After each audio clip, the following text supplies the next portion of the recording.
I had always been drawn to the church, its steeple reaching toward the heavens as a testament to faith and devotion.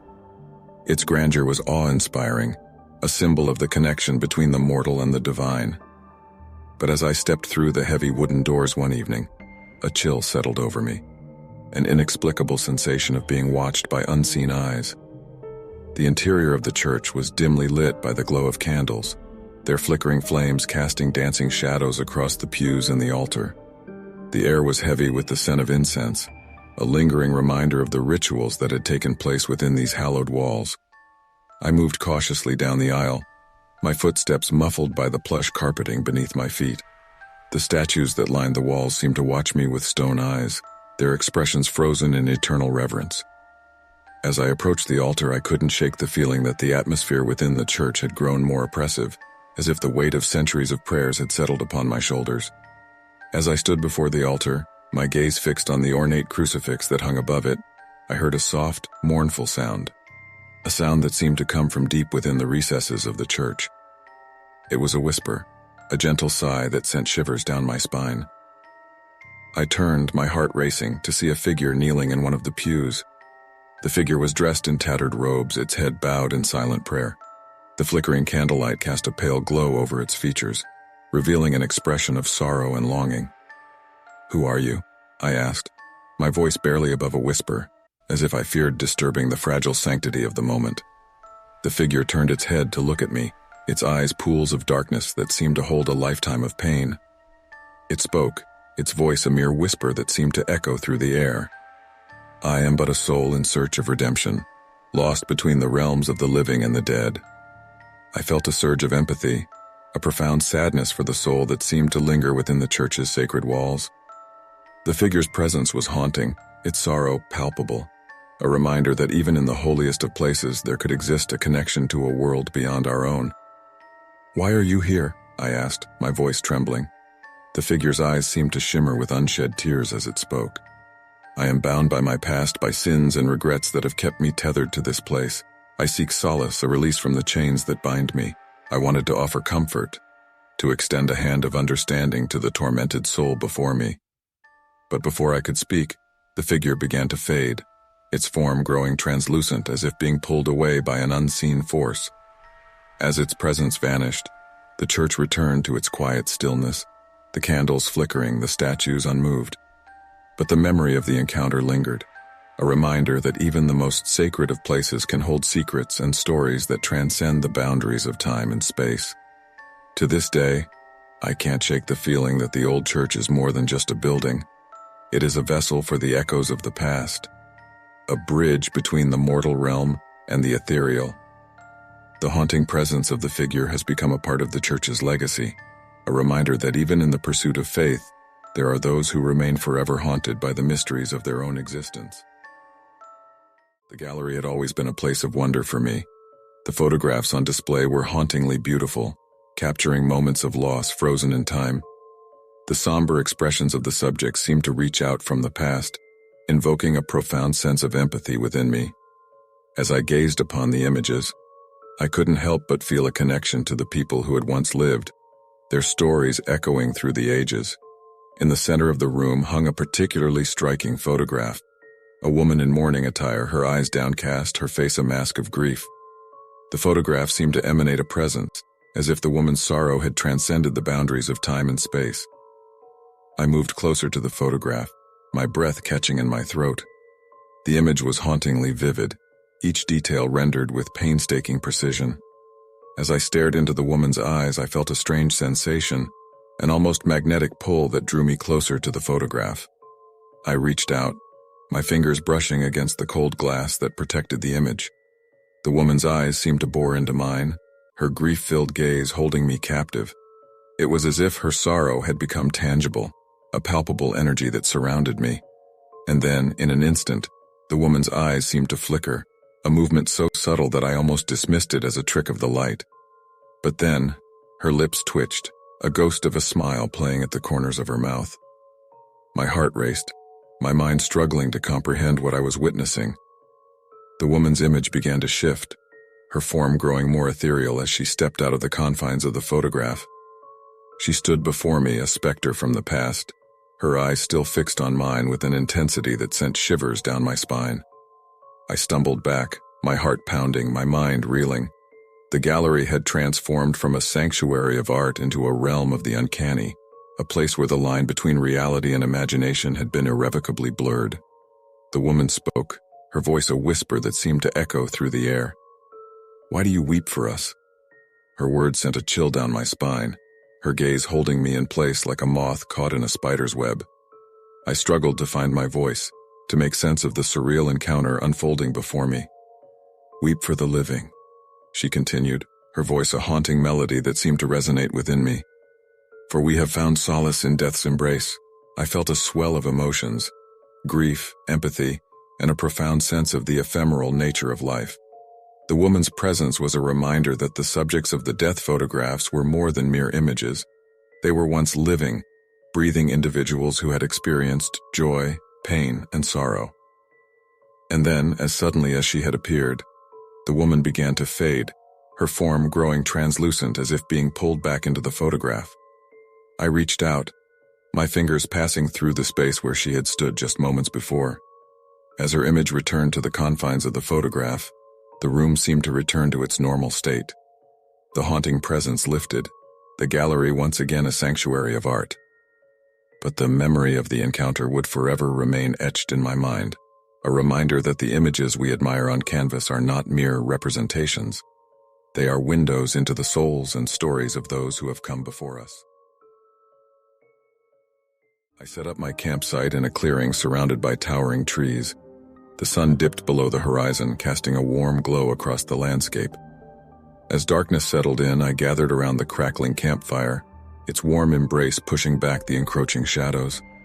The night air was cool and crisp, the symphony of chirping crickets creating a soothing backdrop. I gazed up at the starry sky, feeling a sense of peace wash over me. It was the kind of moment that made me feel truly alive. But as the night wore on, an inexplicable unease began to gnaw at the edges of my consciousness. I tried to shake off the feeling, chalking it up to the unfamiliarity of being alone in the wilderness. I convinced myself that my mind was simply playing tricks on me. I retreated to my tent, zipping myself in and settling down on my sleeping bag. I closed my eyes, hoping to drift off into a restful sleep. But that's when I heard it. A rustling in the underbrush, a sound that seemed to be just beyond the perimeter of my campsite. My heart raced, my senses on high alert. I strained to listen, the rustling growing louder, more insistent. It was as if something, or someone, was moving through the darkness, creeping ever closer to where I lay. I unzipped the tent just a crack, peering out into the night. Moonlight filtered through the trees, casting elongated shadows that seemed to dance with a life of their own.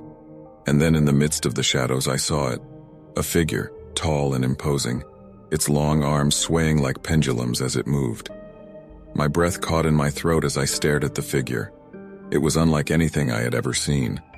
A humanoid shape with unnaturally elongated limbs, its skin pale as death. Its face was a featureless expanse of white, devoid of eyes, nose, or mouth. I felt a surge of panic, my fight-or-flight response kicking in. But I was frozen, unable to tear my gaze away from the chilling sight before me. It moved with an otherworldly grace, its steps deliberate and measured. As if sensing my gaze, the figure turned its head in my direction, though I couldn't discern where its eyes might be. A chill ran down my spine, a sense of being studied by an entity beyond human understanding. The figure drew closer, its presence filling the air with an oppressive weight. It seemed to move effortlessly through the underbrush, its limbs bending and contorting in ways that defied the laws of nature. I could hear the soft sound of its breathing, a raspy whisper that sent shivers down my spine. I knew I had to escape, to get away from the creature that lurked just beyond my tent. With a surge of adrenaline, I scrambled to my feet and tore through the woods, my heart pounding in my chest, my breath coming in ragged gasps. But no matter how fast I ran, the figure seemed to keep pace, its long arms reaching out as if to snatch me back into its grasp.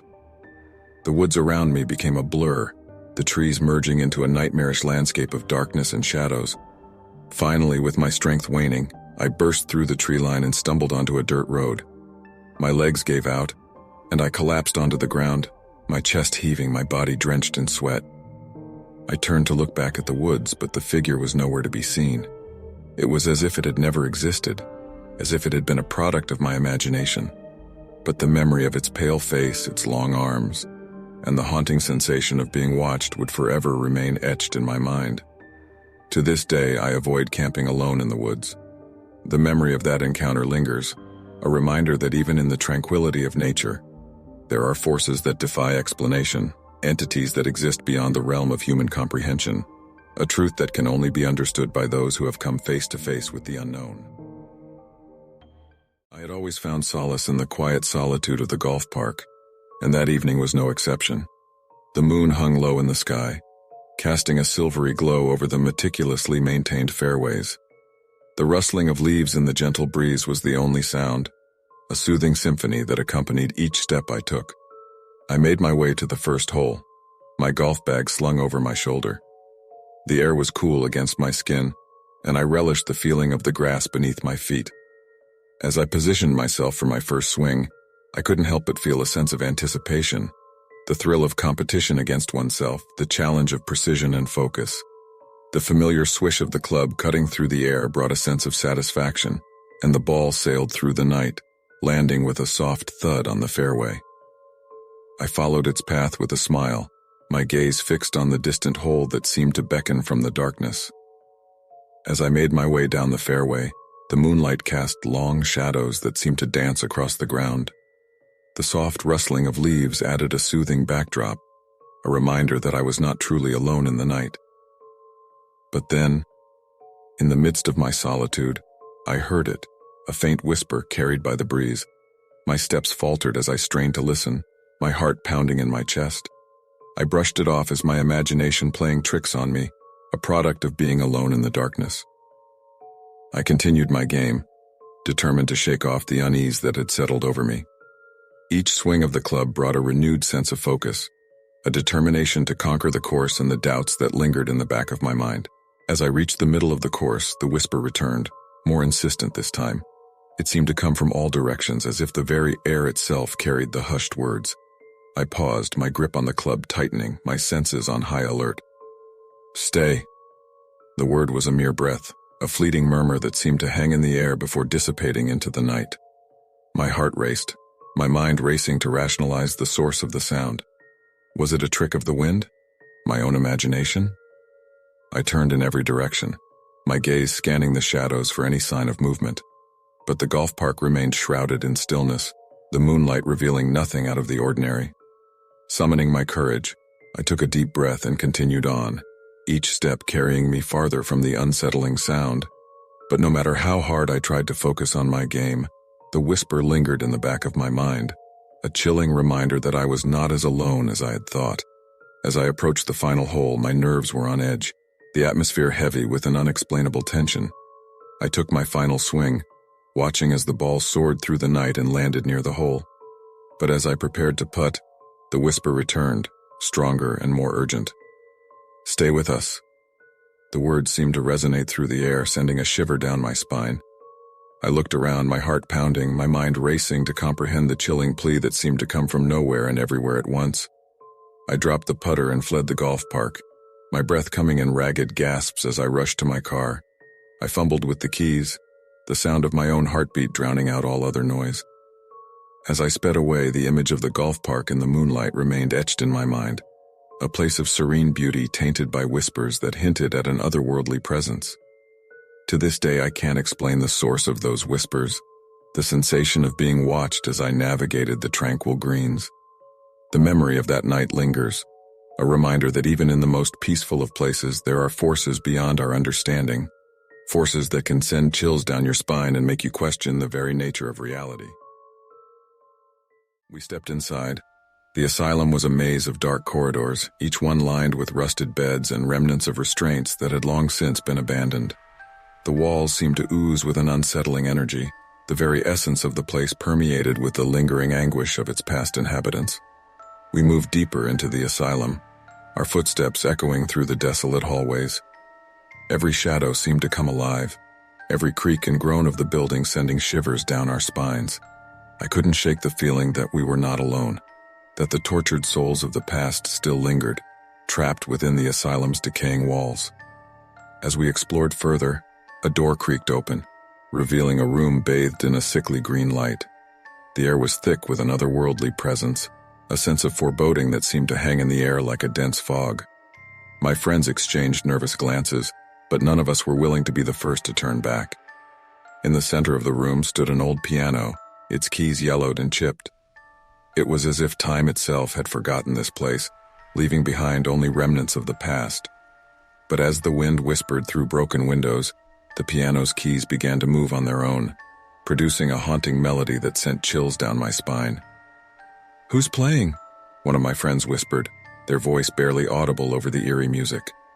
The melody grew louder, more discordant, filling the room with a cacophony of sound that seemed to reverberate through the walls. The piano's keys moved with an otherworldly grace, as if guided by invisible hands. Suddenly, a shadowy figure materialized beside the piano, a figure dressed in tattered rags, its face obscured by long, disheveled hair. Its fingers danced over the keys, producing a haunting symphony that seemed to echo the pain and despair of the past. Fear gripped us, the realization dawning that we were in the presence of a spectral entity, an entity that had been trapped within the asylum's walls for eternity. We turned to flee, our footsteps echoing through the hallway as we retraced our steps. But the figure was relentless, its ethereal form moving with an unnatural speed that defied explanation. It seemed to glide through the air, its fingers still dancing over the piano's keys, producing a haunting melody that seemed to follow us. As we burst through the asylum's entrance, the moonlight washed over us, casting a pale glow over our terrified faces. The sound of the piano faded, replaced by the harsh panting of our breaths. We stumbled away from the asylum, our hearts pounding, our minds reeling from the encounter. We didn't look back, but the memory of that night has haunted me ever since. The asylum's tormented past had become a chilling reality, a reminder that some places are forever marked by the pain and suffering that they have witnessed. The figure at the piano had been a manifestation of the asylum's past, a spectral remnant of the forgotten souls who had once dwelled within its walls. To this day, the sound of a piano playing in the distance sends shivers down my spine, a reminder of the night we dared to enter the asylum, a night when we came face to face with a haunting melody that echoed with the whispers of the forgotten.